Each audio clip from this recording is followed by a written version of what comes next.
ಎಲ್ಲರಿಗೂ ನಮಸ್ಕಾರ. I am ಅಕ್ಷಿ Maruti, assistant professor of commerce, GFGC, Gangavati. In the last class,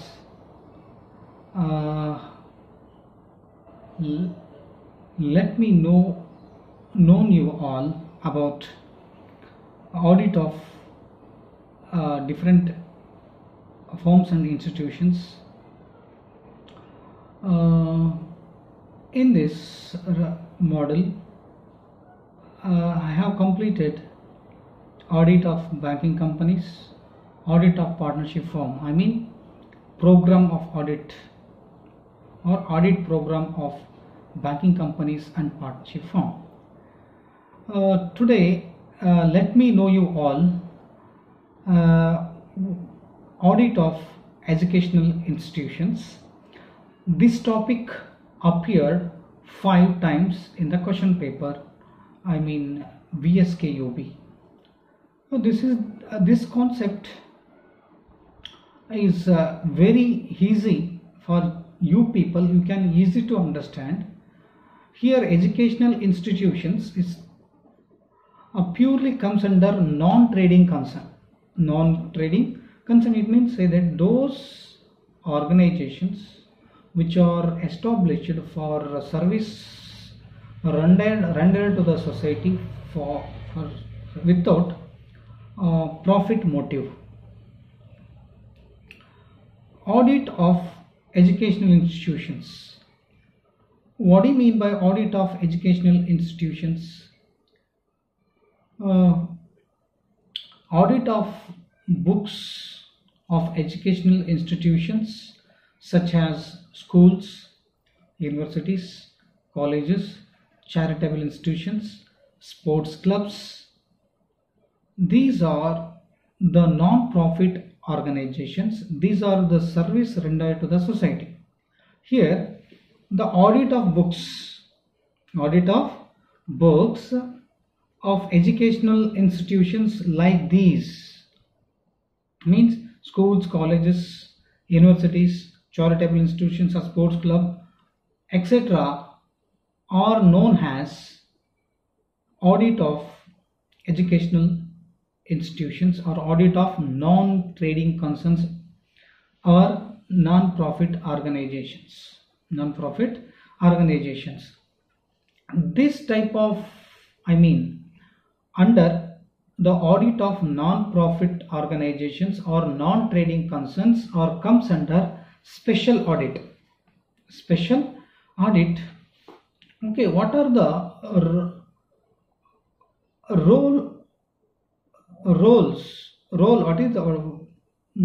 what is the main important role of auditor when he discharging his audit work under non-trading concerns, I mean educational institution. And an auditor needs to consider the following points of audit of educational institutions. What are the points to be considered by auditor during his discharging audit program of educational institutions or universities or colleges or schools? ಪ್ರಿಯ ವಿದ್ಯಾರ್ಥಿಗಳೇ, ಪ್ರಿಯ ಮಿತ್ರರೇ, ಇಂದಿನ ತರಗತಿಯಲ್ಲಿ ಸಮಕಾಲೀನ ಲೆಕ್ಕ ಪರಿಶೋಧನಾ ಶಾಸ್ತ್ರವನ್ನು ನಾವು ಅಧ್ಯಯನ ಮಾಡ್ತಿದ್ವಿ. ಈ ಸಮಕಾಲೀನ ಲೆಕ್ಕ ಪರಿಶೋಧನಾ ಶಾಸ್ತ್ರದಲ್ಲಿ ಇದು BCom 6ನೇ ಸೆಮಿಸ್ಟರು VSKB ಯೂನಿವರ್ಸಿಟಿ ಅಂತ ಏನು VSKB ಅಂತ ಏನು ಹೇಳ್ತೀವಿ, ವಿಜಯನಗರ ಶ್ರೀಕೃಷ್ಣ ದೇವರಾಯ ಯೂನಿವರ್ಸಿಟಿ ಬಳ್ಳಾರಿ ಅವರ ಒಂದು ಏನು ಪಠ್ಯಕ್ರಮ ಏನಿದೆ ಆ ಪಠ್ಯಕ್ರಮ ಅನುಗುಣವಾಗಿ ಈ ವಿವಿಧ ಸಂಘ ಸಂಸ್ಥೆಗಳ ಲೆಕ್ಕ ಪರಿಶೋಧನೆಯನ್ನು ನಾವು ಡಿಸ್ಕಸ್ ಮಾಡ್ತಾ ಇದ್ವಿ. ಅದರಲ್ಲಿ 2 ನಾನು ಕಂಪ್ಲೀಟ್ ಅಂದರೆ ಎಕ್ಸ್ಪ್ಲೇನ್ ಅಂದರೆ ವಿವರಣೆಯನ್ನು ಕೊಟ್ಟಿದ್ದೀನಿ. ಒಂದು ಬ್ಯಾಂಕಿಂಗ್ ಕಂಪನಿಯನ್ನು ಸಮಗ್ರ ಕ್ರಿಯೆ ಯೋಜನೆ, ಲೆಕ್ಕ ಪರಿಶೋಧನೆ ಕ್ರಿಯೆ ಯೋಜನೆಯನ್ನು ಹೇಗೆ ಮಾಡ್ತಾನೆ, ಅದೇ ಥರ ಪಾಲುಗಾರಿಕೆ ಸಂಸ್ಥೆ ಮತ್ತು ಬ್ಯಾಂಕಿಂಗ್ ಕಂಪನಿಗೆ ಸಂಬಂಧಿಸಿದಂತೆ ಲೆಕ್ಕ ಪರಿಶೋಧಕನು ಹೇಗೆ ಕ್ರಿಯಾ ಯೋಜನೆಯನ್ನು ಮಾಡ್ತಾನೆ ಅನ್ನೋದ್ರ ಬಗ್ಗೆ ಡಿಸ್ಕಸ್ ಮಾಡಿದ್ವಿ. ಹಾಗೆ ಇವತ್ತಿನ ಕ್ಲಾಸಲ್ಲಿ ಅಂದರೆ ಇವತ್ತಿನ ತರಗತಿಯಲ್ಲಿ ನಾನು ನಿಮಗೆಲ್ಲರಿಗೂ ಈ ಕಾಲ್ ಅಂತ ಏನು ಹೇಳ್ತೀವಿ, ಎಜುಕೇಷನಲ್ ಇನ್ಸ್ಟಿಟ್ಯೂಷನ್ಸ್ ಅಂತ ಏನು ಹೇಳ್ತೀವಿ, ಎಜುಕೇಷನಲ್ ಇನ್ಸ್ಟಿಟ್ಯೂಷನ್ಸ್ ಶಿಕ್ಷಣ ಸಂಸ್ಥೆಗಳ ಲೆಕ್ಕ ಪರಿಶೋಧನೆ ಬಗ್ಗೆ ವಿವರಣೆಯನ್ನು ನೀಡ್ತಾ ಹೋಗ್ತೀನಿ. ಇದು 5ರಿಂದ 6 ಸಾರಿ ಕ್ವಶನ್ ಪೇಪರಿಗೆ ಬಂದಿದೆ, ಅದು 15 ಮಾರ್ಕ್ಸಿಗೆ. ಸೊ ಇದು ಇಂಪಾರ್ಟೆಂಟ್ ಕ್ವಶನ್ ಕೂಡ ಹೌದು. ಇದನ್ನು ನೀವು ಆಳವಾಗಿ ಅಧ್ಯಯನ ಮಾಡಬೇಕು. ನೀವು ಒಂದು ತಲೆಯಲ್ಲಿ ಇಟ್ಕೊಳ್ಳಿ. ಸೊ ಸಾಮಾನ್ಯವಾಗಿ ಯಾವುದೇ ಟಾಪಿಕನ್ನು ಈಸಿಯಾಗಿ ಅಂಡರ್ಸ್ಟ್ಯಾಂಡ್ ಮಾಡ್ಕೊಳ್ತಕ್ಕಂಥ ಕಾನ್ಸೆಪ್ಟ್ ಇರ್ತದೆ, ಅದನ್ನು ಡಿಫಿಕಲ್ಟ್ ವೇಯಲ್ಲಿ ತೊಗೊಂಡು ಹೋಗ್ಬೇಡಿ. ಸೊ ಈಗ ಶಿಕ್ಷಣ ಸಂಸ್ಥೆಗಳು ಅಂತ ಬಂದುಕೊಳ್ಳಿ, ಸಾಮಾನ್ಯವಾಗಿ ಏನೆಲ್ಲ ಅಂಶಗಳು ಗಮನದಲ್ಲಿ ಬರ್ತದೆ, ಏನೆಲ್ಲ ಅಂಶಗಳು ಬರ್ತದೆ. ಕಾಲೇಜ್ ಅಂದುಕೊಳ್ಳೆ ಇದು ಲಾಭರಹಿತ ಸಂಸ್ಥೆಗಳಲ್ಲಿ ಒಂದು ಆಗಿರ್ತದೆ.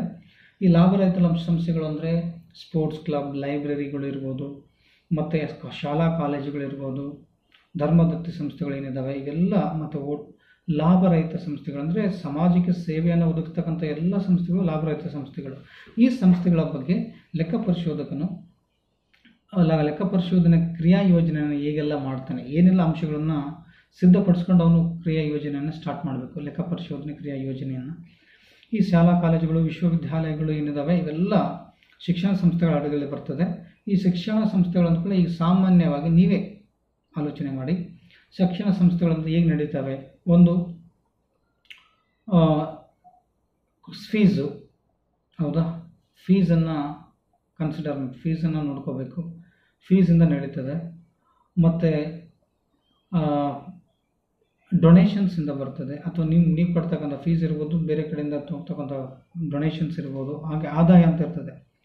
ಮತ್ತು ಇದು ಡೊನೇಷನ್ಸಿಂದ ಅಂದರೆ ಕೆಲವೊಂದು ಗ್ರ್ಯಾಂಟ್ಸಿಂದ, ಡೆವಲಪ್ಮೆಂಟ್ ಗ್ರ್ಯಾಂಟ್ಸಿಂದ ಅಥವಾ ಸರ್ಕಾರದಿಂದ ಬಂದಿರತಕ್ಕಂಥ ಕೆಲವೊಂದು ಸಹಾಯದಿಂದ, ಮತ್ತು ಕೆಲವೊಂದು ಏನು ಹೇಳ್ತೀವಿ, ನೀವೇ ಒಬ್ಬ ಕಾಲೇಜಿಗೆ ಅಡ್ಮಿಷನ್ ಮಾಡಿಸ್ಕೊಳ್ಳಿ ಏನೆಲ್ಲ ಪೇಮೆಂಟ್ ಮಾಡಿದ್ರಿ ಅನ್ನೋದ್ರ ಬಗ್ಗೆ ಸ್ವಲ್ಪ ಆಲೋಚನೆ ಮಾಡಿರಿ. ಬಿಲ್ಡಿಂಗ್, ಕಾಲೇಜ್ ಅಂದ್ಕೊಳ್ಳೆ ಬಿಲ್ಡಿಂಗ್ ಇರಬೇಕು. ಆ ಬಿಲ್ಡಿಂಗ್ ಅಂದ್ಕೊಳ್ಳೆ ಅಸೆಟ್ಸ್ ಬೇಕೇ ಬೇಕು, ಅಂದರೆ ಫರ್ನಿಚರ್ಸ್ ಬೇಕು, ಕೆಲವೊಂದು ಮಷಿನರೀಸ್ ಬೇಕಾಗುತ್ತೆ, ಇಕ್ವಿಪ್ಮೆಂಟ್ಸ್ ಬೇಕಾಗುತ್ತೆ. ಮಷಿನರೀಸ್ ಅಂದ್ಕೊಳ್ಳಿ ಏನು ಅಂದರೆ ಕೆಲವೊಂದು ಏನು ಹೇಳ್ತೀವಿ, ಇಕ್ವಿಪ್ಮೆಂಟ್ಸು ಮತ್ತು ಮಷಿನರೀಸ್ ಅಂದ್ಕೊಳ್ಳಿ ಸಾಮಾನ್ಯವಾಗಿ ಲ್ಯಾಬ್ಗೆ, ಸೈನ್ಸ್ಗೆ ಸಂಬಂಧಪಟ್ಟಂಗೆ ಕೆಲವೊಂದು ಮಷಿನರೀಸ್ ಬೇಕು, ಹಾಗೆ ಕಂಪ್ಯೂಟರ್ ಲ್ಯಾಬ್ಗೆ ಸಂಬಂಧಪಟ್ಟಂಗೆ ಕೆಲವೊಂದು ಮಷಿನರೀಸ್ ಬೇಕು. ಆಮೇಲೆ ಈ ಜನರೇಟರ್ಸ್ ಅಂತ ಇಂದ ಪವರ್ ಆಫ್ ಇಲ್ಲದೆ ಇದ್ದಾಗ ಜನರೇಟರ್ಸ್, ಈ ಥರದ್ದು ಮಷಿನರೀಸು. ಮತ್ತು ಒಂದು ಬುಕ್ಸ್ಗೆ ಇರ್ತಕ್ಕಂಥ ರ್ಯಾಕ್ಸು. ಸೊ ಇವೆಲ್ಲ ಕಾಲೇಜ್ ಅಂದ್ಕೊಳ್ಬೇಕು. ಆಮೇಲೆ ಬೆಂಚಸ್ ನೀವು ಕೊಡಲಿಕ್ಕೆ ಪೋಡಿಯಮ್ಸ್ ಬೇಕು, ಆಮೇಲೆ ಪ್ರಾಜೆಕ್ಟರ್ಸ್ ಬೇಕು, PPT ಕ್ಲಾಸಸ್ ಹೇಳಲಿಕ್ಕೆ. ಸೊ ಈ ಥರದ್ದೆಲ್ಲ ಕಾಮನ್ ಸೆನ್ಸ್. ಮತ್ತು ನೀವು ಕೊಡ್ತಕ್ಕಂಥ ಫೀಸು ಇದು ಸಾಮಾನ್ಯವಾಗಿ ನಮ್ಮ ಗಮನಕ್ಕೆ ಬರ್ತದೆ. ಆಮೇಲೆ ಕೆಲಸ ಮಾಡ್ತಕ್ಕಂಥ ಫ್ಯಾಕಲ್ಟೀಸಿಗೆ ಸ್ಯಾಲ್ರಿ. ಸೊ ಇವನ್ನೆಲ್ಲ ಸಾಮಾನ್ಯವಾಗಿ ನಮ್ಮ ಗಮನಕ್ಕೆ, ಅಥವಾ ಕಾಲೇಜನ್ನು ಅಭಿವೃದ್ಧಿ ಮಾಡಲಿಕ್ಕೆ ಬೇರೆಯವರಿಂದ ಏನಾದರೂ ದೇಣಿಗೆ ಬಂದಿದ್ದರೆ, ಅಥವಾ ಎಂಡೋಮೆಂಟ್ ಫಂಡ್ ರೂಪದಲ್ಲಿ ಏನಾದರೂ ಬಂದಿದ್ದರೆ, ಆಮೇಲೆ ನಿಮಗೆ ಸರ್ಕಾರ ಕೊಡ್ತಕ್ಕಂಥ ಸ್ಕಾಲರ್ಶಿಪ್ ಇರ್ಬೋದು, ಮತ್ತು ನೀವು ಕೊಡ್ತಕ್ಕಂಥ ಫೀ ಚಾನಲ್ಸ್, ಅದು ಇವೆಲ್ಲ ಸಾಮಾನ್ಯ ಅಂಶಗಳು ನಮ್ಮ ಕಣ್ಮುಂದೆ ಬರ್ತದೆ. ಸೊ ಈ ಕಾಲೇಜ್ ಅಂದ್ಕೊಳ್ಳೆ ಪ್ರೊಫೆಸರ್ಸಿಗೆ ಸ್ಯಾಲ್ರಿ ಕೊಡ್ತಕ್ಕಂಥದ್ದು, ಮಷಿನರೀಸ್ ಇರ್ಬೋದು, ಅಥವಾ ಕಂಪ್ಯೂಟರ್ಸ್ ಇರ್ಬೋದು, ಲೆಕ್ಚರ್ ಹಾಲ್ಸ್ ಇರ್ಬೋದು. ಸೊ ಇವು ಸಾಮಾನ್ಯವಾಗಿ ನಮ್ಮ ಇದರಲ್ಲಿ ಬರ್ತದೆ. ಆಮೇಲೆ ನಿಮಗೆ ಸ್ಕಾಲರ್ಶಿಪ್ಪು, ಬುಕ್ಸು, ಲೈಬ್ರರೀಸು, ಬುಕ್ಸನ್ನು ಇಶ್ಯೂ ಮಾಡಲಿಕ್ಕೆ, ಈ ಥರದ ಅಂಶಗಳು ಸಾಮಾನ್ಯವಾಗಿ ನಮ್ಮ ಕಣ್ಮುಂದೆ ಬರ್ತದೆ. ಮತ್ತು ಇದಕ್ಕೆಲ್ಲ ಹೇಗೆ ಆಡಿಟನ್ನು ಮಾಡಬೇಕು, ಲೆಕ್ಕ ಪರಿಶೋಧಕನ ಬಗ್ಗೆ ಡಿಸ್ಕಸ್ ಮಾಡ್ತಾ ಹೋಗೋಣ. ಓಕೆ, ಲೆಟಸ್ 2 ಲ್ಯಾಂಗ್ವೇಜಲ್ಲಿ ನಾನು ಬೋಧನೆ ಮಾಡ್ತಾ ಹೋಗ್ತೀನಿ. Okay, what are the points to be considered by auditor when he going to do audit work in case of educational institutions? He has to observe 3 points mainly. First, general points. Then general points, what are the general points? Then what are the incomes or revenues or sources of incomes? Third one, payments or expenses, any payments made by educational institutions, or any sources collected from outsiders. Then what are the general points comes under educational institutions, the auditor should consider the following three main three main points. What are the general points? General points should the auditor pay attention. He should pay attention for general points. What are the general points he has to pay attention towards? First one, legal status. The auditor should know whether it's government or non-government or private institutions. On the basis of these, the audit program designed by auditor himself. He should know whether going to do the educational institution audit, the educational institutions, if it comes government or non-government or private. On the basis of these, the auditor can design the audit work. First one. Second one, chartered documents. Chartered documents. If it is government, the government institutions have to be follow some government orders and university orders, or UGC, University Grant Commission orders, or state and central government orders regarding academics. If it is private educational institutions, they have to keep a certificate of registration or registration certificate along with renewal fee challan. Renewal fee challan has to be if the educational institutions comes under private. The documents must keep by non-government or private educational institutions. Apart from this, the auditor should verify in chartered documents in private institutions. Okay, let us move third one. What are the third general point? Bylaw copy of bylaw, BYE, bylaw of copy. I mean articles of association or memorandum of associations. What are the educational institutions follow vision or goals and objectives relating to education or academics. Okay, by law copy of MA, memorandum of association, articles of association, along with it means that memorandum and articles of association means vision, missions, goals and objectives of educational institutions. The auditor must know about MA and AA means vision and mission,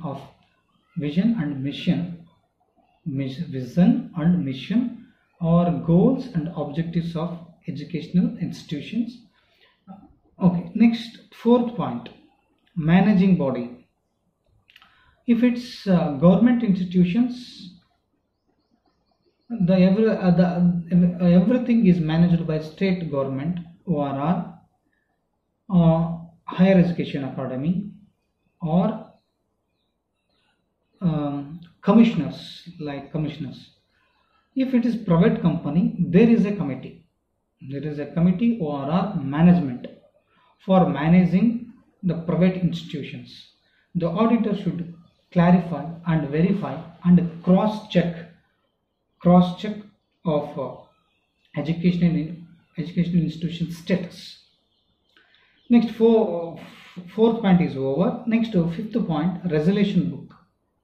You should check minutes and resolution passed by the education institution in every meetings. You should check what are the minutes and resolution passed by time to time. Okay. Next, sixth point, important circulars regarding any educational matters issued by central government or state government or UGC or university or higher authorities. The auditor should glance what are the important circulars kept by educational institutions, what are the notifications, what are the circulars, what are the guidelines, what are the regulations from authorities, I mean higher authorities like UGC or central government or in commissioners. You should check important circulars. Fifth point over, then sixth point is over. Okay, ಪ್ರಿಯ ವಿದ್ಯಾರ್ಥಿಗಳೇ, ಸಾಮಾನ್ಯ ಅಂಶಗಳು ಅಂತ ಬಂದಾಗ ಅಂದರೆ ಈ ಲೆಕ್ಕ ಪರಿಶೋಧನೆ ಅಂದರೆ ಈ ಶಿಕ್ಷಣ ಸಂಸ್ಥೆಗಳ ಲೆಕ್ಕ ಪರಿಶೋಧನೆ ಮಾಡಬೇಕಾದ್ರೆ ಶಾಲಾ ಕಾಲೇಜುಗಳು ವಿಶ್ವವಿದ್ಯಾಲಯಗಳು ಅಂತ ಏನು ಹೇಳಿದ್ನಲ್ಲ, ಈ ಶಾಲಾ ಕಾಲೇಜುಗಳ ಲೆಕ್ಕ ಪರಿಶೋಧನೆ ಮಾಡಬೇಕಾದ್ರೆ ಗಮನಿಸಬೇಕಾಗಿರ್ತಕ್ಕಂಥ ಅಂಶಗಳು ಮೂರಿದೆ. ಅದರಲ್ಲಿ ಸಾಮಾನ್ಯ ಅಂಶಗಳು ಮತ್ತು ಆದಾಯದ ಮೂಲಗಳು ಮತ್ತು ಪಾವತಿಗಳನ್ನು, ಮೂರು ಅಂಶಗಳನ್ನು ಗಮನದಲ್ಲಿಟ್ಟುಕೋಬೇಕು. ಈ ಮೂರು ಅಂಶಗಳನ್ನು ಗಮನದಲ್ಲಿಟ್ಟುಕೊಂಡಾಗ ಸಾಮಾನ್ಯ ಅಂಶಗಳನ್ನು, ಯಾವ ಸಾಮಾನ್ಯ ಅಂಶಗಳನ್ನು ಪರಿಗಣನೆಗೆ ತೆಗೆದುಕೊಂಡು ಅವನು ಲೆಕ್ಕ ಪರಿಶೋಧನೆಯನ್ನು ಪ್ರಾರಂಭ ಮಾಡಬೇಕು. ಮೊದಲನೇದು ಸಾಮಾನ್ಯ ಅಂಶಗಳಲ್ಲಿ ಶಾಸನಿಕ ಸ್ಥಾನ ಅಂತ, ಲೀಗಲ್ ಸ್ಟೇಟಸ್ ಅಂದರೆ ಶಿಕ್ಷಣ ಸಂಸ್ಥೆಗಳೇನಾದರೂ ಸರ್ಕಾರಿ ಒಡೆತನಕ್ಕೆ ಒಳಪಟ್ಟಿದ್ದಾರೆ ಅಥವಾ ಅರೆ ಸರ್ಕಾರಿ ಒಡೆತನಕ್ಕೆ ಒಳಪಟ್ಟಿದ್ದಾರೆ ಅಥವಾ ಖಾಸಗಿ ಒಡೆತನಕ್ಕೆ ಒಳಪಟ್ಟಿದ್ದಾರೆ, ಈ ಒಂದು ಆಧಾರದ ಮೇಲೆ ಒಳಪಟ್ಟಿದ್ದರೆ ಅದರ ಆಧಾರದ ಮೇಲೆ ಅವನು ಲೆಕ್ಕ ಪರಿಶೋಧಕನು ತನ್ನ ಲೆಕ್ಕ ಪರಿಶೋಧನೆಯನ್ನು ಕ್ರಿಯಾ ಯೋಜನೆಯನ್ನು ಮಾಡ್ಕೊಳ್ಳೋಕ್ಕೆ ಅವಕಾಶ ಸಿಗ್ತದೆ. ಅಂದರೆ ನಿರೂಪಣೆ ಮಾಡಲಿಕ್ಕೆ ಅವನಿಗೆ ಈಸಿ ಆಗ್ತದೆ. ಅದು ಏನಾದರೂ ಆ ಸಂಸ್ಥೆಗಳು ನೋಂದಾಯಿಸಲ್ಪಟ್ಟಿದ್ದರೆ, ಅವು ಯಾವುದು ಖಾಸಗಿ ಸಂಸ್ಥೆಗಳು ಸ್ಟಾರ್ಟ್ ಮಾಡಿದರೂ ಕೂಡ ಆಡಳಿತ ಮಂಡಳಿಗಳು ಕೆಲವೊಂದು ನಿಯಮದ ಅಡಿಗಳಲ್ಲಿ ಕೆಲವೊಂದು ಟ್ರಸ್ಟ್ ಪ್ರಕಾರ ಅವು ನೋಂದಾಯಿಸಲ್ಪಟ್ಟಿದೆನಾ ಅಥವಾ ಅಂದರೆ ನೋಂದಾಯಿಸಲ್ಪಟ್ಟಿದೆ ಅದರ ಪ್ರಕಾರ ಅವನು ಲೆಕ್ಕ ಪರಿಶೋಧನೆಗಳು ತನ್ನ ಲೆಕ್ಕ ಪರಿಶೋಧನೆಯನ್ನು ನಿರೂಪಿಸಬೇಕಾಗ್ತದೆ. ಅಂದರೆ ನಿರೂಪಣೆ ಮಾಡಬೇಕಾಗುತ್ತೆ ವರ್ಷ ಅಂದರೆ ಮುಗಿದಾದ್ಮೇಲೆ, ಆ ಲೆಕ್ಕ ಪರಿಶೋಧನೆ ಅವಧಿ ಅಂದರೆ ಕ್ರಿಯಾಯೋಜನೆ ಮುಗಿದಾದ್ಮೇಲೆ. ಮೊದಲನೇ ಅಂಶ ಶಾಸನಿಕವಾಗಿರ್ತಕ್ಕಂಥ ಸ್ಥಾನ. ಎರಡನೇದು ಚಾರ್ಟರ್ ಡಾಕ್ಯುಮೆಂಟ್ಸ್ ಅಂದರೆ ಶಾಸನಬದ್ಧ ದಾಖಲಾತಿಗಳು ಅಂತ ಹೇಳ್ತೀವಿ. ಸರ್ಕಾರಿ ಸಂಸ್ಥೆ ಅಂದರೆ ಸರ್ಕಾರಿ ಶಿಕ್ಷಣ ಸಂಸ್ಥೆಯಾಗಿದ್ದಲ್ಲಿ ಸರ್ಕಾರದ ಆದೇಶದ ಹೊರತು ಯಾವುದೇ ದಾಖಲಾತಿ ದಸ್ತಾವೇಜುಗಳು ಇರುವುದಿಲ್ಲ. ಸಾಮಾನ್ಯವಾಗಿ ಸರ್ಕಾರಿ ಸಂಸ್ಥೆ ಅಂದ ಕೂಡಲೇ ಸರ್ಕಾರದ ಅಂಶಗಳು ಏನು ಆರ್ಡರ್ಸ್ ಇರ್ತದೆ, ಆದೇಶಗಳಿರ್ತದೆ, ಅದನ್ನು ಬಿಟ್ಟರೆ ಬೇರೆ ಯಾವ ಬುಕ್ಸ್ ಆಫ್ ಅಕೌಂಟ್ಸ್ ಅಂದರೆ ದಸ್ತಾವೇಜುಗಳಿರಲ್ಲ, ಬುಕ್ಸ್ ಆಫ್ ಅಕೌಂಟ್ಸ್ ಇರಲ್ಲ.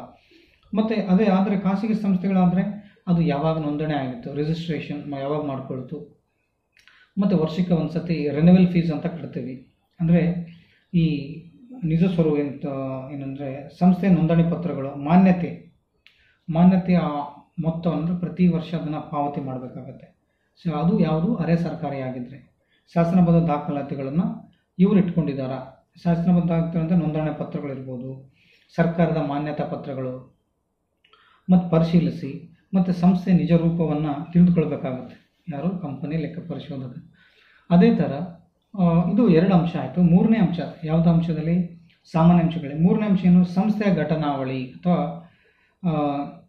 ಕಟ್ಟಳೆಗಳು ಅಂತ ಹೇಳ್ತೀವಿ. ಇಲ್ಲಿ ಘಟನಾವಳಿಗಳನ್ನು ಕೂಡ ನೀವು BCom 4th ಸೆಮಿಸ್ಟರ್ನಲ್ಲಿ ಲಿಖಿತ ಕಟ್ಟಳೆಗಳು ಮತ್ತು ಮನವಿ ಪತ್ರಗಳನ್ನು ಓದಿರ್ತಿರಲ್ಲ, ಅದೇ ಥರ ಇಲ್ಲಿ ಕೆಲವೊಂದು ಸಂಸ್ಥೆಗಳಿಗೆ ಧೋರಣೆ ಏನಿದೆ, ಸಂಸ್ಥೆಯ ಗುರಿ ಉದ್ದೇಶಗಳೇನಿದೆ, ದೂರದೃಷ್ಟಿ ಏನನ್ನ ಇಟ್ಕೊಂಡು ಸಂಘ ಶಾಲಾ ಶಿಕ್ಷಣ ಸಂಸ್ಥೆಗಳು ಸ್ಥಾಪನೆಯಾಗಿದೆ ಅನ್ನೋದನ್ನು ಗಣನೆಗೆ ತೆಗೆದುಕೊಂಡು ಅವನ ವರದಿಯನ್ನು ಅಂದರೆ ಲೆಕ್ಕ ಪರಿಶೋಧನೆಯನ್ನು ಅಂದರೆ ಸಂಸ್ಥೆಯ ಉದ್ದೇಶಗಳು ಏನಿದ್ದಾವೆ ಅವು ಶಿಕ್ಷಣಕ್ಕೆ ಸಂಬಂಧಪಟ್ಟಿರ್ತಕ್ಕಂಥಕ್ಕೆ ಪೂರಕವಾಗಿದೆ ನಾನು ಗಮನದಲ್ಲಿಟ್ಟುಕೊಂಡು ಲೆಕ್ಕ ಪರಿಶೋಧನೆಯನ್ನು ಸ್ಟಾರ್ಟ್ ಮಾಡಬೇಕು. ಇನ್ನು ನಾಲ್ಕನೇದು ಆಡಳಿತ ಮಂಡಳಿ, ಮ್ಯಾನೇಜಿಂಗ್ ಬಾಡಿ ಅಂತ ಹೇಳ್ತೀವಿ. ಶೈಕ್ಷಣಿಕ ಸಂಸ್ಥೆ ಸರ್ಕಾರದಿಂದ ರಚಿತಗೊಂಡಾಗ ಶಿಕ್ಷಣ ಇಲಾಖೆ ಅಂದರೆ ಆಯುಕ್ತರು ಅಂತ ಹೇಳಿದ್ನಲ್ಲ, ಕಮಿಷನರ್ ಮತ್ತು ಪ್ರಮುಖ ಅವರೇ ಅಡ್ಮಿನಿಸ್ಟ್ರೇಟರ್ ಆಗಿರ್ತಾರೆ, ಮ್ಯಾನೇಜಿಂಗ್ ಬಾಡಿ ಆಗಿರ್ತಾರೆ ಸರ್ಕಾರಿ ಸಂಸ್ಥೆಗಳಾಗಿದ್ದರೆ, ಅಥವಾ ರಾಜ್ಯ ಸರ್ಕಾರ ಅಥವಾ ಕೇಂದ್ರ ಸರ್ಕಾರ ಯಾವುದಾದ್ರೂ ಒಂದು. ಅದೇ ಖಾಸಗಿ ಶಿಕ್ಷಣ ಸಂಸ್ಥೆ ಆಗಿದ್ದರೆ ಅಲ್ಲಿ ಕೆಲವೊಂದು ಮ್ಯಾನೇಜ್ಮೆಂಟ್ ಅಂತ ಹೇಳ್ತೀವಿ, ನಿರ್ವಹಣೆ ಅಂತ ಒಂದಿರ್ತದೆ, ಅಥವಾ ಒಂದು ವ್ಯವಸ್ಥೆ, ಆಡಳಿತ ವ್ಯವಸ್ಥೆ ಅಂತ ಒಂದಿರ್ತದೆ, ಕಮಿಟಿ ಅಂತ ಇದ್ದೇ ಇರ್ತದೆ. ಅದರ ಆಧಾರದ ಮೇಲೆ ಅವು ನಡ್ಕೊಂಡು ಹೋಗ್ತಾ ಇರ್ತವೆ. ಇದು ಈ ಥರದ್ದು ಅಂದರೆ ಶಿಕ್ಷಣ ಸಂಸ್ಥೆ ಆಗಿದ್ದರೆ ಸರ್ಕಾರಕ್ಕೆ ಸಂಬಂಧಪಟ್ಟಿದ್ದು ಅಥವಾ ಪ್ರಮುಖ ಇಲ್ಲಿ ಶಿಕ್ಷಣ ಇಲಾಖೆ ಆಯುಕ್ತರು ಎಲ್ಲ ಆಡಳಿತವನ್ನು ನೋಡ್ಕೊಂಡು ಹೋಗೋರು ಇರ್ತಾರೆ. ಸೊ ಅದ್ರ ಪ್ರಕಾರ ಅವನಿಗೆ ಆಡಿಟಿಂಗ್ ಮಾಡಲಿಕ್ಕೆ ಈಸಿ ಆಗುತ್ತೆ. ಅದು ಖಾಸಗಿ ಆಗಿದ್ದರೆ ಸೊ ಖಾಸಗಿ ಅನುಗುಣವಾಗಿ ಅಲ್ಲಿ ಸದಸ್ಯರ ಒಂದು ಆಡಳಿತ ಮಂಡಳಿಯ ಒಂದು ರೂಪರೇಷೆಗಳೇನಿದೆ ಅದರ ಅನುಗುಣವಾಗಿ ಅವನು ಆಡಿಟನ್ನು ಒಂದು ವರದಿಯನ್ನು ತಯಾರು ಮಾಡಲಿಕ್ಕೆ ಮುಂದೆ ಅವನಿಗೆ ಅನುಕೂಲ ಆಗ್ತದೆ. ಸೊ ಇದನ್ನು ಕೂಡ ಅವನು ಗಮನಿಸಬೇಕು. ಅದೊಂದು ಅವನ ಒಂದು ಕರ್ತವ್ಯ ನೋಡ್ಕೊಂಡು ಹೋಗಬೇಕು. ನೆಕ್ಸ್ಟ್ ರೆಸಲ್ಯೂಷನ್ ಬುಕ್ ಅಂತ ಹೇಳಿದೆ. ಗೊತ್ತುವಳಿ 5ನೇದು ಗೊತ್ತುವಳಿ ಪುಸ್ತಕ ಅಂದರೆ ಆಡಳಿತ ಮಂಡಳಿಯ ಕಾರ್ಯಕಲಾಪಗಳೇನಾಗಿರುತ್ತೆ ಅಂದರೆ ಮೀಟಿಂಗ್ಸ್ ಏನಾದರೂ ಕಂಡಕ್ಟ್ ಮಾಡಿದ್ರೆ ಅದರಲ್ಲಿ ಆಗಿರ್ತಕ್ಕಂಥ ನಿರ್ಣಯಗಳೇನಿದೆ, ಸಂಸ್ಥೆಯ ಗುರಿಗಳೇನಿದೆ ಮತ್ತು ಸಾಧನೆ ಏನಾಗಿದೆ, ಸಾಧನೆ ಪೂರಕವಾಗಿದೆನಾ ಶಿಕ್ಷಣಕ್ಕೆ ಅನ್ನೋದ್ರ ಬಗ್ಗೆ ಗಮನಿಸಬೇಕಾಗುತ್ತೆ. ಸೊ ಇದು ಕೂಡ ಗೊತ್ತುವಳಿ ಪುಸ್ತಕವನ್ನು ನೋಡಿ ಅಂದರೆ ಗಮನಿಸಿ ಅವನು ಆಡಿಟಿಂಗ್ ಅಂದರೆ ಲೆಕ್ಕ ಪರಿಶೋಧನೆಯನ್ನು ಕ್ರಿಯೋಜನೆಯನ್ನು ಪ್ರಾರಂಭ ಮಾಡಬೇಕು. ನೆಕ್ಸ್ಟ್ ಸರ್ಕಾರಿ ಸುತ್ತೋಲೆಗಳೇನಾದರೂ ಇದ್ದರೆ, ಸರ್ಕಾರಿ ಸುತ್ತೋಲೆಗಳಂತ ಏನಾದರೂ ಇದ್ದರೆ ಅಂದರೆ ಶಿಕ್ಷಣ ಸಂಸ್ಥೆಗಳಿಗೆ ನಿಯಂತ್ರಣ ಪ್ರಾಧಿಕಾರಿಗಳಿಂದ ಏನಾದರೂ ಆಯುಕ್ತರಿಂದ ಆಗಲಿ ಕಮಿಷನರಿಂದ ಆಗಲಿ ಅಂದರೆ ಕಮಿಷನರ್ ಆಯುಕ್ತರು ಅಂತ ಹೇಳ್ತೀವಿ, ಸಲಹೆಗಳಿದ್ದರೆ ನಿಯಮಾವಳಿಗಳಿದ್ದರೆ ಅದನ್ನು ಪರಿಶೀಲಿಸಿ ಅದನ್ನು ಅನ್ವಯಿಸಿ ನಿಯಮಗಳನ್ನು ಪರಿಪಾಲಿಸಲಾಗಿದ್ದೇನೆ ಎಂಬುದನ್ನು ಖಚಿತಪಡಿಸಿಕೊಂಡು ಅವನು ಲೆಕ್ಕ ಪರಿಶೋಧನೆಯನ್ನು ಕ್ರಿಯೋಜನೆಯನ್ನು ಪ್ರಾರಂಭ ಮಾಡಬೇಕು. ಇದು ಸಾಮಾನ್ಯ ಅಂಶಗಳು.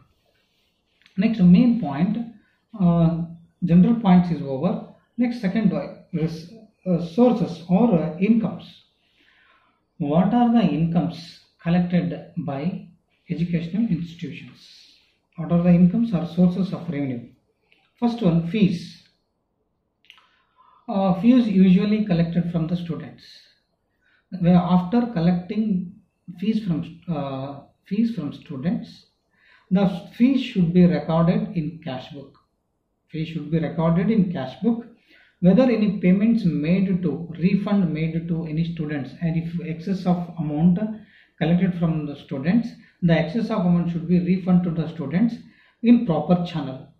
The excess of amount refund through a check or DDs or challenge. These, if refund amount or these amount should be refundable in proper channel like through bank channels or checks. The auditor should verify the cash book after collecting the fees from the students.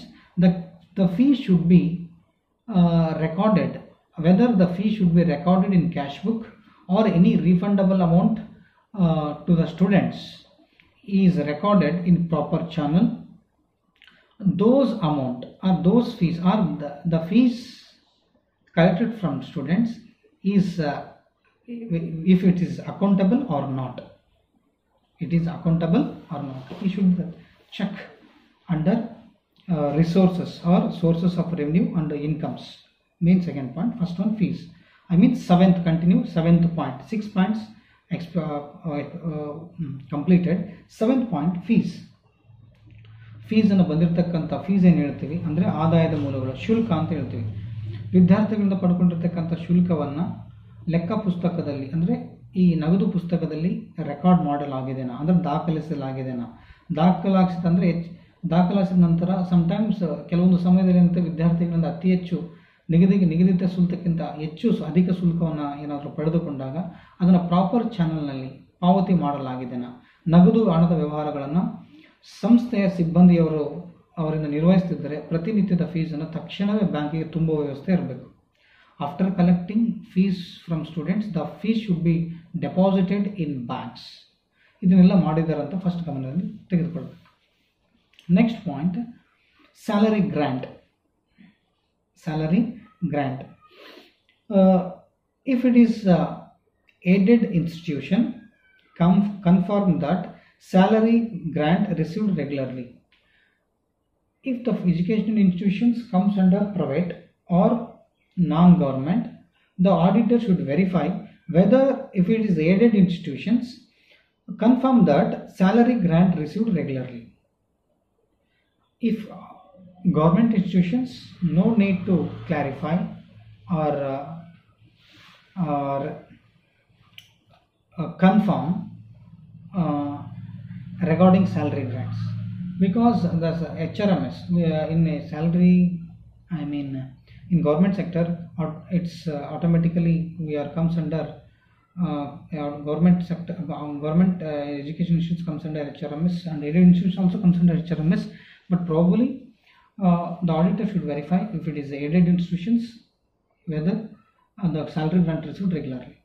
Okay, so ವೇತನ ಧನ ಸಹಾಯ ಅಂತ ಇದೆ, ಅಂದರೆ ನೆಟ್ಟು ವೇತನ ಧನ ಸಹಾಯ ಅಂತ ಕೇಂದ್ರ ಸರ್ಕಾರದಿಂದ ಆಗಲಿ ರಾಜ್ಯ ಸರ್ಕಾರದಿಂದ ಆಗಲಿ ವಿಶ್ವವಿದ್ಯಾಲಯ ಧನ ಸಹಾಯ ಅಂತ UGC ಕಡೆಯಿಂದ ಏನಾದರೂ ಸ್ಯಾಲ್ರಿ ರೆಗ್ಯುಲರ್ ಆಗಿ ಬಂದಿದೆ ಅಂದರೆ ಇನ್ನಿತರ ಯಾವುದೇ ಮೂಲದಿಂದ ಬಂದಿರುವ ಸಿಬ್ಬಂದಿ ಸಂಬಳ ಧನ ಸಹಾಯದಿಂದ ಸಮರ್ಪಕವಾಗಿ ಬಳಸಲಾಗಿದೆ. After receiving the grant from respective higher authority, the salary, if it is accounted, or the salary grant used for, whether it is used for employee purpose or personal purpose made by educational institution, we should verify ಬಂದಿರತಕ್ಕಂಥ ಸಂಬಳ ಅದು ನೌಕರರ ದೃಷ್ಟಿಯಿಂದ ಉಪಯೋಗ ಮಾಡಲ್ಪಟ್ಟಿದೆನೋ ಅಥವಾ ಮಾಡಲ್ಪಟ್ಟಿಲ್ಲವಾ. ವೇತನ ಧನ ಸಹಾಯ ಇದು ಆದಾಯ ಮೂಲಗಳಲ್ಲಿ ಮೊದಲನೇದು ಶುಲ್ಕ, ನೆಕ್ಸ್ಟು ವೇತನ ಧನ ಸಹಾಯ. ಫಸ್ಟ್ ನಿಮಗೆ ಇಂಗ್ಲೀಷ್ನಲ್ಲಿ ಕ್ಲಾರಿಫೈ ಮಾಡಿ ಆಮೇಲೆ ಮುಂದೆ ನಿಮಗೆ ಹೋಗ್ತೀನಿ. ಸೊ ಈಗ ಕನ್ನಡ ಮೀಡಿಯಂ ಮಾಡಿದವರು ಏನು ಮಾಡಿರಿ, ಶುಲ್ಕ ಒಂದು, ಆಮೇಲೆ ವೇತನ ಧನ ಸಹಾಯ, ಇವೆರಡು ಆದಾಯದ ಮೂಲಗಳು. ಮೇನ್ ಪಾಯಿಂಟ್ನಲ್ಲಿ ಎರಡು ಪಾಯಿಂಟ್ ಅಂದರೆ ಟೋಟಲ್ ಮೇಲೆ 6 ಪಾಯಿಂಟು, ಇವೊಂದು 2 ಪಾಯಿಂಟ್, ಟೋಟಲ್ 8 ಪಾಯಿಂಟ್ ಎಕ್ಸ್ಪ್ಲೇನ್ ಮಾಡಿದ್ದಾಯಿತು. ನೆಕ್ಸ್ಟ್ 9ನೇ ಪಾಯಿಂಟ್ ನಾವು comes under incomes and sources of revenue. Next point is development grants. Any development grants received by the educational institutions from higher authorities like UGC or state government or central government for development activities like building constructions or equipments for science students and books for all the streams of or combinations of the students, or journals and sports equipments for students. These the developmental activities commonly occurred or maintained by educational institutions. The auditor should cross-check whether the developmental grants received from higher authorities, those grants are used for effective manner, or those are accountable every year. This is the main important points to be considered by auditor. Okay, next 10th point, donations collected.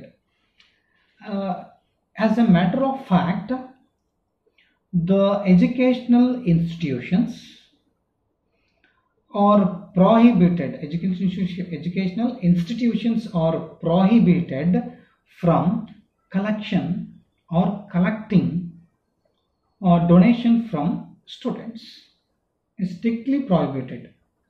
If educational institutions received from any donations from students is strictly prohibited. However, donation from generous donors may be accepted for developmental activities of educational institutions. If the donations received from donors, if donations is specific purpose, or special donations, or general donations. If general donations, the general donations used for some small developmental activities. If donations received for specific purpose, the specific purpose donations should be used for specific activities only. The auditor should verify those donations are accountable or not, or those donations used for respective or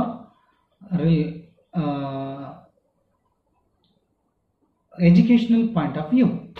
Used for educational point of view, like library, books purchased, or any sports courts are established, or pavilions are established, or any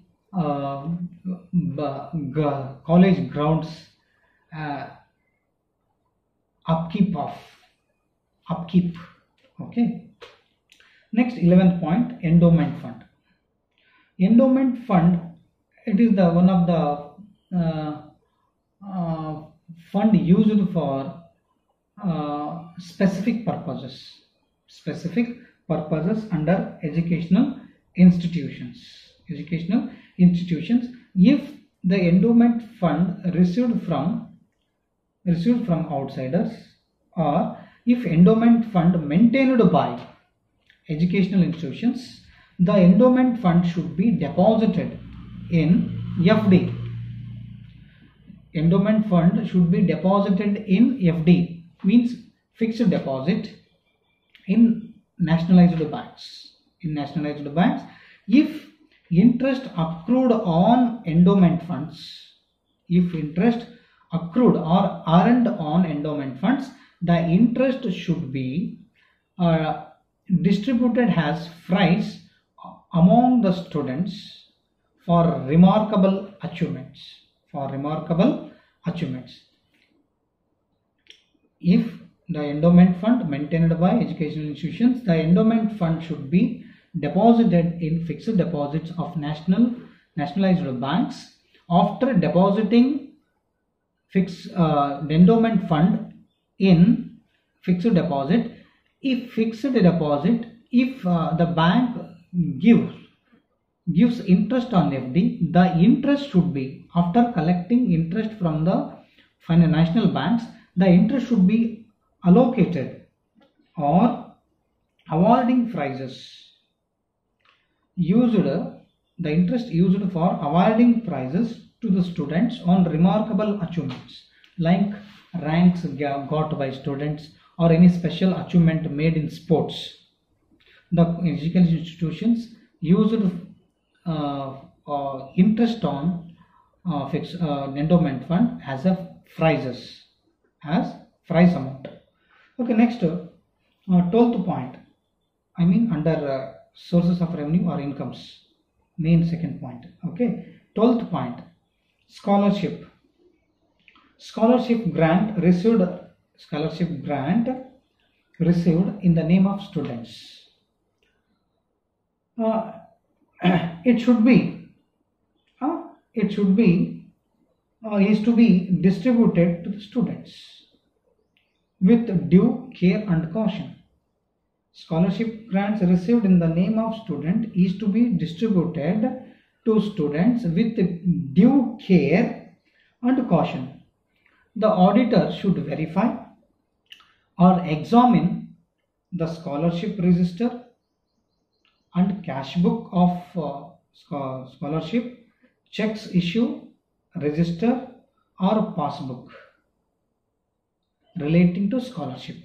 The auditor should verify the scholarship is a grant received from the name of students.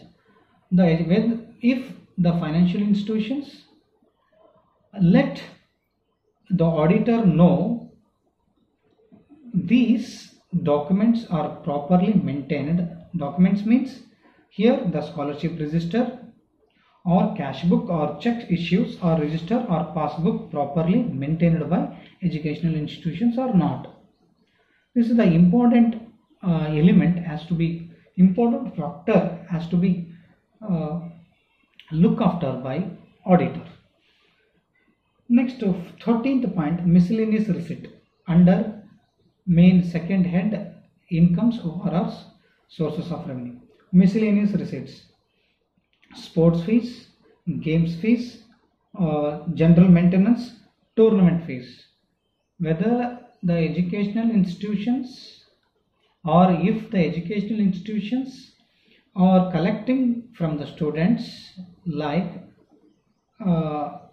sports fees or tournament fees or general maintenance fees or developmental of any activities fees or building fees, these are correctly entered or accountable These are accountable every year. The auditors examine these records. Okay, ಪ್ರಿಯ ವಿದ್ಯಾರ್ಥಿಗಳೇ, ನಾನು ಹೇಳಿದ ಹಾಗೆ ಆದಾಯದ ಮೂಲಗಳು ಅಂತ ಹೇಳಿದ ಕೂಡಲೇ ಅಲ್ಲಿ ಶುಲ್ಕ ಬಗ್ಗೆ ಹೇಳಿದೆ, ವೇತನ ಧನ ಸಹಾಯದ ಬಗ್ಗೆ ಹೇಳಿದೆ. ಇನ್ನು ಅಭಿವೃದ್ಧಿ ಧನ ಸಹಾಯ ಡೆವಲಪ್ಮೆಂಟ್ ಅಂದರೆ 9ನೇ ಪಾಯಿಂಟ್, 8ನೇ ಪಾಯಿಂಟಿಗೆ ನಿಂದಿರಿಸಿದ್ನಲ್ವ 9ನೇ ಪಾಯಿಂಟು. ಇದು ಆದಾಯದ ಮೂಲಗಳಲ್ಲಿ 2 ಪಾಯಿಂಟ್ ಶುಲ್ಕ ಮತ್ತು ವೇತನದ ಧನ ಸಹಾಯ ಕಂಟಿನ್ಯೂ ಮಾಡಿದೆ.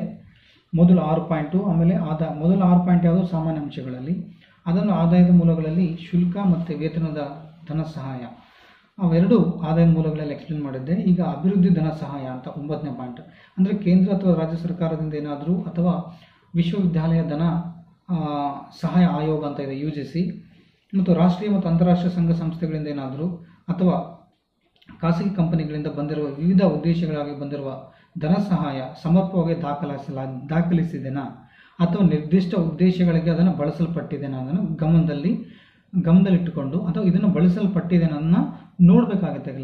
ಅಂದರೆ ಲೆಕ್ಕ ಪರಿಶೋಧಕರು ಆಡಿಟ್ ಮಾಡಬೇಕಾದ್ರೆ, ಲೆಕ್ಕ ಪರಿಶೋಧನೆ ಮಾಡಬೇಕಾದ್ರೆ ಇದು ಕೂಡ ಒಂದು ಖಚಿತಪಡಿಸ್ಕೊಳ್ಬೇಕು. ಆಮೇಲೆ ದೇಣಿಗೆ ಮತ್ತು ವಂತಿಗೆ ಡೊನೇಷನ್ಸ್ ಅಂತ ಹೇಳ್ತೀವಿ. 10ನೇ ಪಾಯಿಂಟ್ ವಿದ್ಯಾರ್ಥಿಗಳಿಂದ ವಂತಿಗೆಯನ್ನು ಅಥವಾ ವಿದ್ಯಾರ್ಥಿಗಳಿಂದ ಏನೇ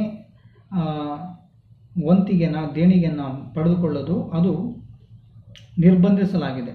ಬಟ್ ಅದೇ ಉದಾರ ದಾನಗಳಿಂದ ಜನರಸ್ ಡಾನರ್ಸ್ ಅಂತ ಹೇಳ್ತೀವಿ.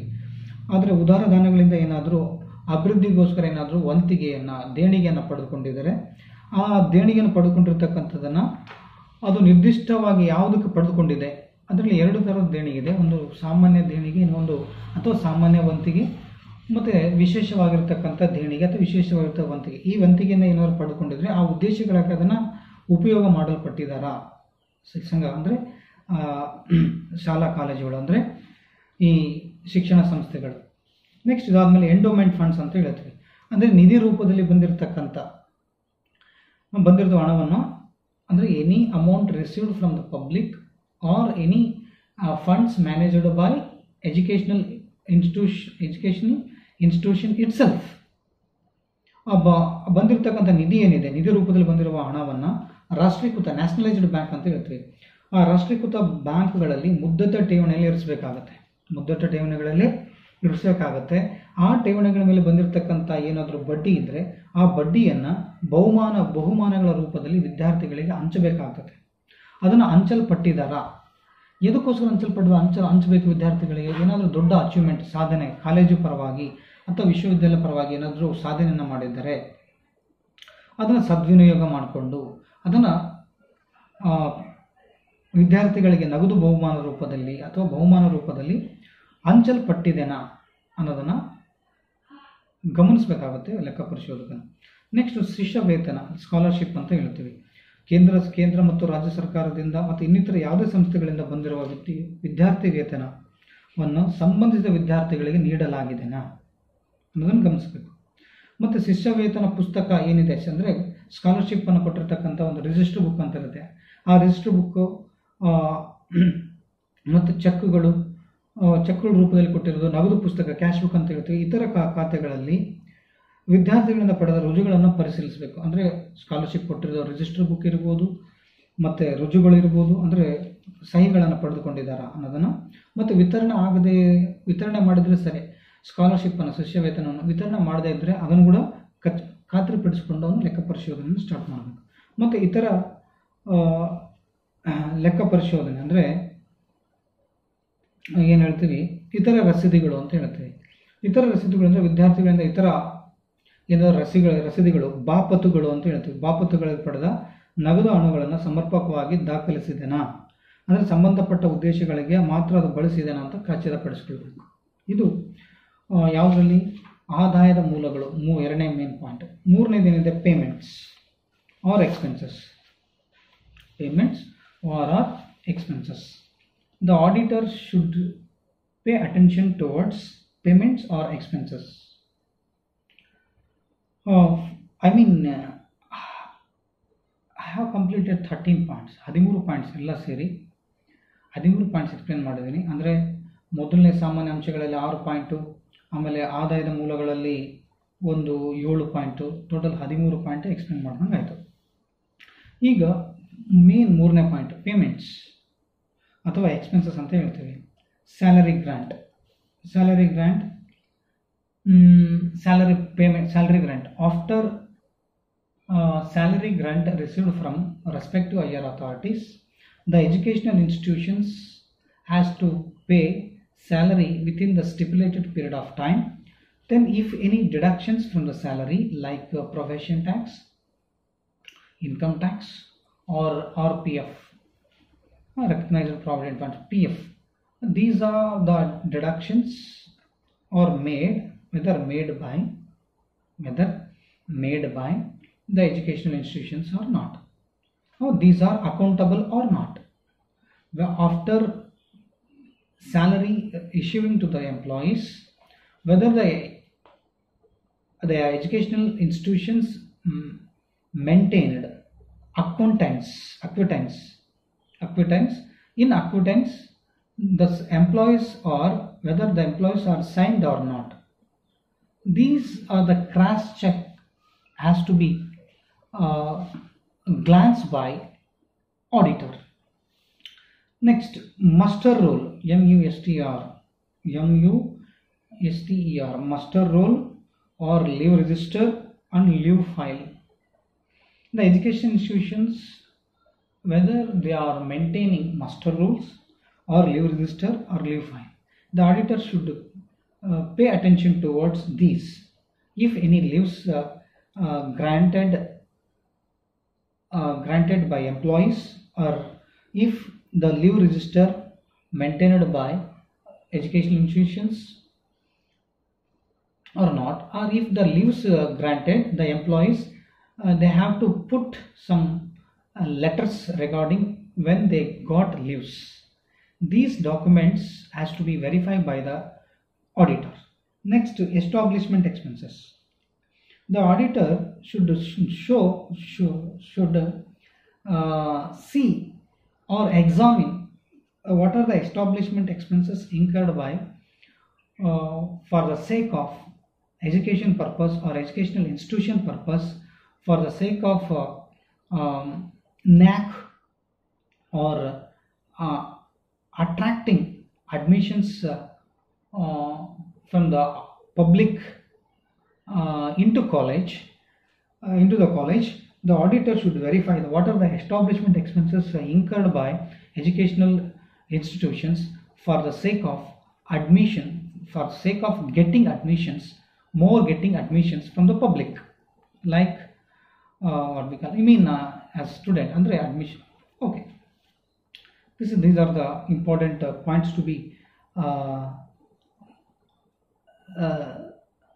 looking towards the company auditor.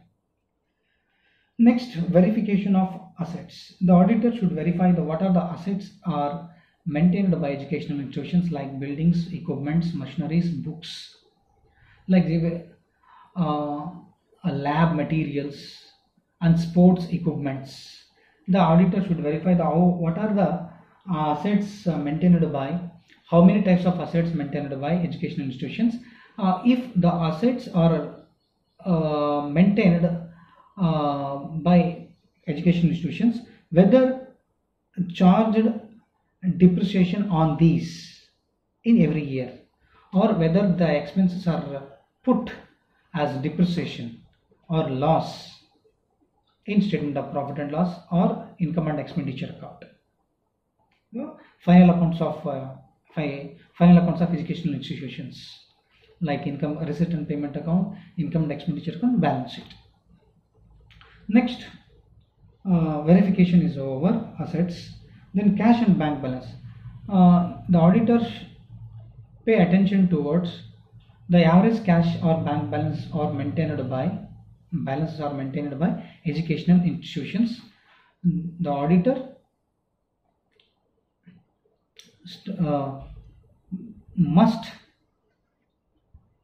see and cross check and watch or verify the average cash balance maintained by educational institutions.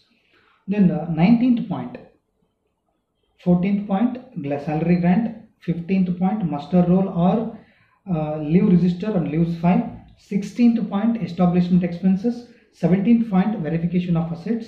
18th point, cash and bank balance. Next, 19th, 19, final accounts. The auditor finally check the final accounts of educational institutions. What are the final accounts of educational institutions? Means income and expenditure account, receipt and payment accounts, and balance sheet. Whether these financial statements are prepared in the prescribed format. The auditor should check in prescribed format, whether prepared by the education institutions or not. Next, 20th, last point, 20th point, report. Express his opinion. Auditor should express his opinion, what he got, what he said in statement of profit and or statement of assets and liabilities given by or provided by education institutions. He expressed his opinion on books of accounts or records and financial statements or income and expenditure account and receipt and payments account, balance sheet. He should express, he should write down the report what he got from education institutions members or higher authorities, I mean head of the institution authority or management or committee. Like he has to declare the audit report in front of educational institution members in general meeting or in gathering. In gathering, his express is true what he got, what he noticed during discharging his audit work. Okay. These are the points for English medium. 20 points I have explained. I could explain that. Okay, ಪ್ರಿಯ ವಿದ್ಯಾರ್ಥಿಗಳೇ, ಈಗ ಪಾವತಿಗಳಿಗೆ ಸಂಬಂಧಿಸಿದಂತೆ ಅಥವಾ ಖರ್ಚುಗಳಿಗೆ ಸಂಬಂಧಿಸಿದಂತೆ ಲೆಕ್ಕ ಪರಿಶೋಧನೆ ಏನೆಲ್ಲ ನೋಡಬೇಕಾಗುತ್ತೆ? ವೇತನ, ಧನ ಸಹಾಯ. ಕೇಂದ್ರ ಮತ್ತು ರಾಜ್ಯ ಸರ್ಕಾರದ ಸಂಸ್ಥೆಗಳಿಂದ ಬಂದಿರುವ ಸಂಬಳವನ್ನು ಸಿಬ್ಬಂದಿಯವರಿಗೆ ಸಂಬಳ ನೀಡಲು ಮಾತ್ರ ಉಪಯೋಗಿಸಲಾಗಿದೆನಾ ಅಥವಾ ಬೇರೆದಕ್ಕೋ ಅದನ್ನು ಖಚಿತಪಡಿಸ್ಕೊಳ್ಬೇಕು. ನೀವು ಅದಕ್ಕೋಸ್ಕರ ಅಂದರೆ ಬಂದಿರತಕ್ಕಂಥ ಸಂಬಳ ಸಿಬ್ಬಂದಿಯವರಿಗೆ ನೀಡಲಾಗಿದೆನಾ ಎಂಬುದನ್ನು ಖಚಿತಪಡಿಸಿಕೊಳ್ಳಬೇಕು. ಆಮೇಲೆ ಸರ್ಕಾರಿ ಸಂಸ್ಥೆಗಳು ಯಾವುದೇ ಸಮಸ್ಯೆಗಳು ಇರುವುದಿಲ್ಲ, ಆದರೆ ಖಾಸಗಿ ಸಂಸ್ಥೆಗಳು ಕೆಲವೊಂದು ಸಣ್ಣ ಪುಟ್ಟ ಸಮಸ್ಯೆಗಳು ಇರ್ತದೆ. ಅದನ್ನು ಜೊತೆಗೆ ಸ್ಯಾಲ್ರಿ ಬಂದಿದ್ದನ್ನು ಬ್ಯಾಂಕಿನ ಖಾತೆಗೆ ವರ್ಗಾಯಿಸಬೇಕು. ಆ ಬ್ಯಾಂಕಿನ ಖಾತೆಗೆ ವರ್ಗಾಯಿಸಬೇಕಾದ್ರೆ ಶಾಲಾ ಕಾಲೇಜುಗಳು ಅಥವಾ ಶಿಕ್ಷಣ ಸಂಸ್ಥೆಗಳು ಏನು ಮಾಡಬೇಕು, ಸಂಬಳಗಳಲ್ಲಿ ಏನಾದರೂ ಕಡಿತಗಳು ಅಂದರೆ ವೃತ್ತಿ ತೆರಿಗೆ ಇರ್ಬೋದು, ಆದಾಯ ತೆರಿಗೆ ಇರ್ಬೋದು, ವಿಮೆ ಇರ್ಬೋದು, PF ಅಂತ ಹೇಳ್ತೀವಿ, ಪ್ರಾವಿಡೆಂಟ್ ಫಂಡ್ಸ್ ಏನಾದರೂ ಕಡಿತಗಳಿದ್ರೆ ಅದನ್ನು ತೆಗೆದು ಹಾಕಲಾಗಿದೆನಾ ಅದನ್ನು ಮೈನಸ್ ಮಾಡಿ ಸ್ಯಾಲ್ರಿಯನ್ನು ಸಂಬಳವನ್ನು ಜಮಾ ಮಾಡಲಾಗಿದೆ ಗಮನದಲ್ಲಿಟ್ಕೊಂಡು ಅವನು ಆಡಿಟನ್ನು ಸ್ಟಾರ್ಟ್ ಮಾಡಬೇಕು. ಮತ್ತು ಹಾಜರಿ ಪುಸ್ತಕ, ಮಾಸ್ಟರ್ ರೋಲ್, ರಜೆ ಪುಸ್ತಕ ಮತ್ತು ರಜೆ ಕಡಿತ. ಅಂದರೆ ನೌಕರ ಹಾಜರಿ ಪುಸ್ತಕ ಪಡೆದುಕೊಂಡು ರಜೆಗಳನ್ನು ಪಡೆದಿದ್ದರೆ ಅದನ್ನು ರಜೆ ಪಡೆದ ಪುಸ್ತಕದಿಂದ ಅಥವಾ ರಜೆ ಕಡಿತ ದಾಖಲೆಯಿಂದ ಪರಿಶೀಲಿಸಬೇಕು, ಅದು ಸರಿಯಾಗಿದೆನಾ ಅಂತ.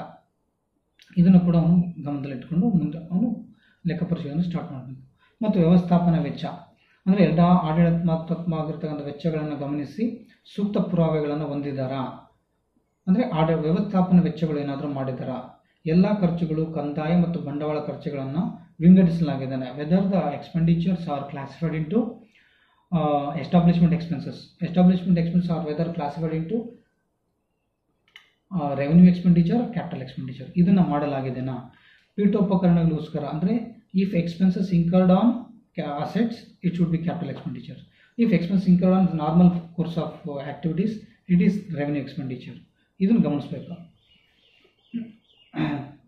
ಬಂಡವಾಳ ಖರ್ಚುಗಳ ಅಥವಾ ಕಂದಾಯ ಖರ್ಚುಗಳ ಬಂಡವಾಳದ ಖರ್ಚುಗಳಾದರೆ ಕಟ್ಟಡ ನಿರ್ಮಾಣ ಮತ್ತು ಯಂತ್ರೋಪಕರಣಗಳಿಗೆ ಬರೆಸೋದು, ಪುಸ್ತಕಗಳನ್ನು ಖರೀದಿ ಮಾಡೋದು, ಇದೆಲ್ಲ ಬಂಡವಾಳದ ವೆಚ್ಚಗಳು. ಓಕೆ. ಮತ್ತು ನೆಕ್ಸ್ಟ್ 17ನೇ ಪಾಯಿಂಟ್, ಆಸ್ತಿಗಳ ಮೌಲ್ಯೀಕರಣ ಅಂತ. ಆಸ್ತಿಗಳ ಮೌಲ್ಯೀಕರಣ ಅಂದರೆ ಸಂಸ್ಥೆ ಹೊಂದಿರುವ ಎಲ್ಲ ಆಸ್ತಿಗಳನ್ನು ಅಧಿಕೃತ ಅನುಮತಿಯಿಂದಲೇ ಖರೀದಿ ಮಾಡಲ್ಲ, ಪರ್ಚೇಸ್ ಮಾಡಿದ್ದೇನೆ ಆಸ್ತಿಗಳ whether the assets purchased for specific purpose ಅನ್ನೋದನ್ನು whether it is purchased for a prescribed or what we call proper ಏನು ಹೇಳ್ತೀವಿ, ಪರ್ಚೇಸ್ ಡೇಟು, ಸೋಲ್ಡ್ ಡೇಟು, ಅದನ್ನು ಅಂದರೆ ಡಿಪ್ರಿಸಿಯೇಷನ್ ಮಾಡಲಾಗಿದೆನಾ ಅದನ್ನು ಗಮನದಲ್ಲಿಟ್ಕೋಬೇಕು. ಇದು ಆಸ್ತಿಗಳ ಮೌಲ್ಯೀಕರಣ, ಕೊಂಡ್ಕೊಂಡಿರ್ತಕ್ಕಂಥ ದಿನಾಂಕ, ಮಾರಾಟ ಮಾಡಿರ್ತಕ್ಕಂಥ ದಿನಾಂಕ ಮತ್ತು ಆ ಆಸ್ತಿಗಳಿಗೆ ಸವಕಳಿಯನ್ನು ತೆಗೆಯಲಾಗಿದೆಯನ್ನು ಗಮನಿಸಬೇಕು. ಇಷ್ಟು ಗಮನದಲ್ಲಿಟ್ಕೊಂಡು ಮುಂದೆ ಆಡಿಟ್ ವರ್ಕನ್ನು ಸ್ಟಾರ್ಟ್ ಮಾಡಬೇಕು. ಆಮೇಲೆ 17ನೇ ಪಾಯಿಂಟ್ ಆಯಿತು. 18ನೇ ಪಾಯಿಂಟ್ ಒಂದು ನಗದು ಮತ್ತು ಬ್ಯಾಂಕ್ ಶಿಲ್ಕು ಅಂತ ಬ್ಯಾಲೆನ್ಸ್, ಅಂದರೆ ಸರಾಸರಿಯನ್ನು ಬ್ಯಾಂಕಿನಲ್ಲಿ ಶಿಕ್ಷಣ ಸಂಸ್ಥೆಗಳು ನಿಗದಿತವಾಗಿರ್ತಕ್ಕಂಥ ಶಿಲ್ಕನ್ನು ಹೊಂದಿದೆನಾ ಅಥವಾ ಹೊಂದಿಲ್ಲವಾ ಖಚಿತಪಡಿಸ್ಕೊಳ್ಬೇಕು. ಅಂದರೆ ಬ್ಯಾಂಕಿನಿಂದ ದೃಢೀಕರಣ ಪತ್ರವನ್ನು ಪಡೆದುಕೊಂಡು ಅವನು ಆಡಿಟಿಂಗನ್ನು ಸ್ಟಾರ್ಟ್ ಮಾಡಬೇಕು. ಅಂದರೆ ಮಿನಿಮಮ್ ಬ್ಯಾಲೆನ್ಸ್ ಇಷ್ಟು ಅಂತ ಇರಬೇಕು, ಅದು ಇದೇನಾ.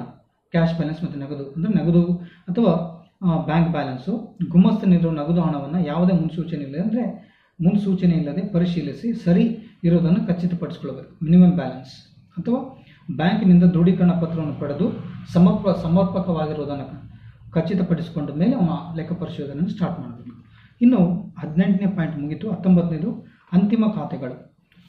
ವಾರ್ಷಿಕ ಅಂತಿಮ ಖಾತೆಗಳಾದ ರಸೀದಿ ಮತ್ತು ಪಾವತಿ ಖಾತೆ, ರಿಸಿಟ್ ಆ್ಯಂಡ್ ಪೇಮೆಂಟ್ ಅಕೌಂಟ್, ಸ್ವೀಕೃತ ಮತ್ತು ಪಾವತಿ ಖಾತೆ, ಇನ್ಕಮ್ ಅಂಡ್ ಎಕ್ಸ್ಪೆಂಡಿಚರ್ ಅಕೌಂಟ್, ಆದಾಯ ಮತ್ತು ಖರ್ಚುಗಳ ಖಾತೆ ಮತ್ತು ಬ್ಯಾಲೆನ್ಸ್ ಶೀಟ್ ಅಡಾವೆ ಪತ್ರಿಕೆಗಳನ್ನು ನಿಗದಿತ ನಮೂದಿಯಲ್ಲಿ ತಯಾರಿಸಿ ಸಂಸ್ಥೆಯ ನಿಜವಾದ ಸ್ಥಿತಿವಂತಿಕೆ ಇರಬೇಕು.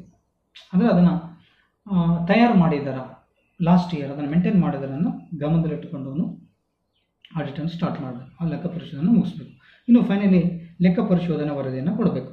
ಸಂಸ್ಥೆಯ ನಿರ್ವಹಣೆ, ಹಣಕಾಸು ವ್ಯವಹಾರಗಳಿಗೆ ಸಂಬಂಧಿಸಿದಂತೆ ಲೆಕ್ಕ ಪರಿಶೋಧನೆಗೂ ತನ್ನ ಅಭಿಪ್ರಾಯವನ್ನು, ಅಂದರೆ ಎಕ್ಸ್ಪ್ರೆಸ್ ಒಪಿನಿಯನ್ ಸೂಚಿಸಿ ಸಂಕ್ಷಿಪ್ತವಾಗಿರ್ತಕ್ಕಂಥ ಪ್ರಿಸೈಸ್ ರಿಪೋರ್ಟನ್ನು ರೆಡಿ ಮಾಡಬೇಕು. ವರದಿ ಸಾದರಪಡಿಸಬೇಕು. ಯಾವುದೇ ಲೋಪದೋಷ, if any find faults you can give suggestions. Fault ಕಂಡು ಬಂದರೆ ಸಲಹೆಗಳನ್ನು ಕೊಡಬೇಕು. ದೋಷಗಳು ಕಂಡು ಬಂದರೆ ಮತ್ತು ಸಲಹೆಯನ್ನು ಕೊಟ್ಟಾದಮೇಲೆ ತನ್ನ ವರದಿಯನ್ನು ಎಲ್ಲರ ಸಮ್ಮುಖದಲ್ಲಿ ನೀಡಬೇಕು. ಇದು ಶಿಕ್ಷಣ ಸಂಸ್ಥೆಗಳ ಲೆಕ್ಕ ಪರಿಶೋಧನೆಯ ಕ್ರಿಯಾ ಯೋಜನೆ. ಇದು ಭಾಳಷ್ಟು ಕ್ವೆಶ್ಚನ್ ಪೇಪರಿಗೆ ಬಂದಿದೆ. ಸೊ ಇದನ್ನು ನೀವು ಮನಸ್ಸಿಟ್ಟು ಓದ್ಕೊಳ್ಳಿ. ಇಷ್ಟು ಪಾಯಿಂಟ್ಸ್, 20 ಪಾಯಿಂಟ್ಸನ್ನು ಎಕ್ಸ್ಪ್ಲೇನ್ ಮಾಡಿದ್ದೀನಿ. ಸೊ ನೀವು ಕೂಡ ಪೂರ್ತಿ ಇದು ಪಾಯಿಂಟ್ಸನ್ನು ಬರ್ಕೊಳ್ಳಿ. ನಾನು ಹೇಳಬೇಕಾದ್ರೆ ರಿಪೀಟ್ ಪಾಯಿಂಟ್ಸನ್ನು ಹೇಳಿದ್ದೀನಿ. ನಾವು ಹೇಳಬೇಕಾದ್ರೆ ಪಾಯಿಂಟ್ಸ್ ಮಾಡ್ಕೊತ ಹೋಗಿ. ಸೊ ನಿಮಗೆ ಹೆಲ್ಪ್ಫುಲ್ ಆಗುತ್ತೆ. 15 ಮಾರ್ಕ್ಸಿಗೆ 20 ಪಾಯಿಂಟ್ಸ್ ಇದೆ, ಆರಾಮ್ ಬರೀಬೋದು. ಐ ಹೋಪ್ ನೀವೆಲ್ಲ ಅರ್ಥ ಮಾಡ್ಕೊಂಡಿರ್ತೀರ ಅಂತ ಅಂದ್ಕೊತೀನಿ. ಥ್ಯಾಂಕ್ ಯು, ಧನ್ಯವಾದಗಳು, ನಮಸ್ಕಾರ.